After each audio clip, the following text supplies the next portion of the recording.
What's good, yo? This following video was put together to show everyone out there how to do a basic front brake pad replacement on their 03 to 06 G35 sedan equipped with just the standard brakes.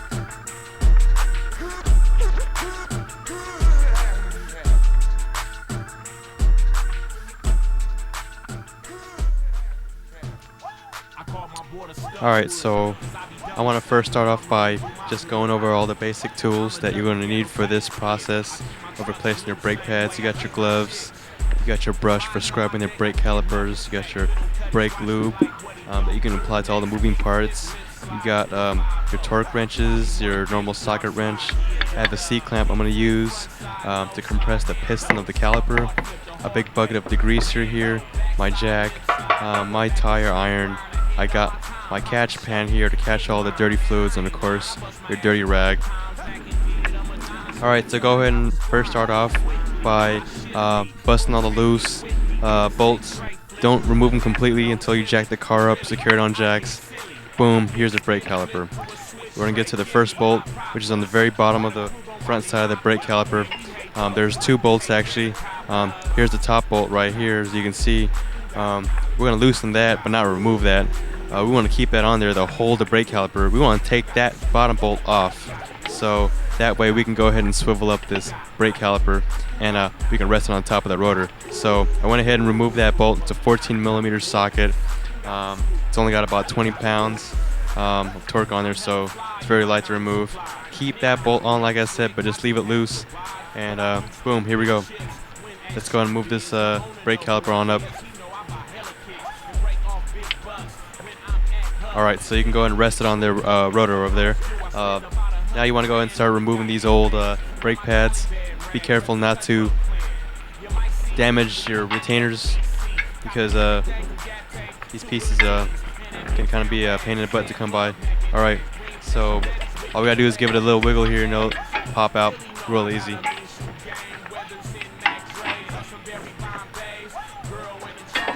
You also want to keep note on the positions of where the brake wear indicators are pointed. Mine's sit on the top position, so I tend to lay my pads in perspective of where the indicator position was last at when I took them off, so that way I can compare my old pads to see how they go back on. Alright, I'm just giving my brake calipers a wash down after scrubbing it so hard with the degreaser and the brush. Alright, here's the trick of compressing the piston, you guys. You want to watch for this. You want to take the brake cap off of the brake reservoir here. The trick is that you don't need to loosen the lines and bleed it that way. You can leave all the lines tightened up. All you have to do is use a simple C-clamp like I did. When you compress the piston with this C-clamp, it's going to send the pressure back up to the reservoir, and by removing the cap on the reservoir, you're allowing the fluid to rise and level as you compress this piston. That's all it takes, folks. Simple C-clamp, secure it on the back there. You want to go ahead and put the screw-in part inside the piston. Be careful not to damage the rubber ring that actually seals the piston, otherwise you'd have to rebuild that also. Alright, very important, guys. Some brake lubricant, boom, apply it to the back side of the brake pads, apply it to the retainers and all the moving parts, the pistons here. Don't apply it to the pads itself, otherwise you're not going to be able to stop, you guys. That's just common sense. Alright, so now that the piston's compressed, we can go and slide this caliper back on this baby. No problem. Goes right on just like a knife and butter. And a little trick here, there's a tab on this lower piston part here. You want to go and just twist that, and the tab will actually align itself with the caliper. Alright, go and put the bolt back on and torque it to spec.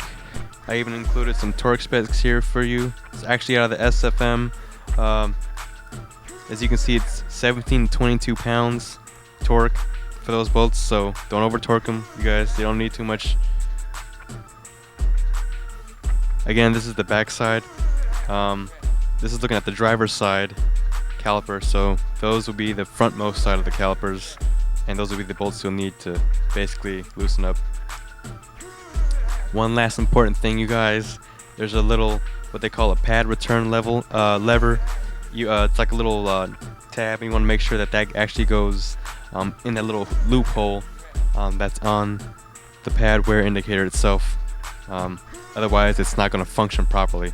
So you guys will see what I'm talking about once you guys start removing the brake pads. It's actually on the upper retainer part, not the lower retainer part on the caliper. So keep an eye out for that as you're putting this all back together. And that's basically the whole gist of this whole brake replacement. Simple piece of cake. Go and just go and knock it out, you guys. Alright, thanks for watching, and please rate my video.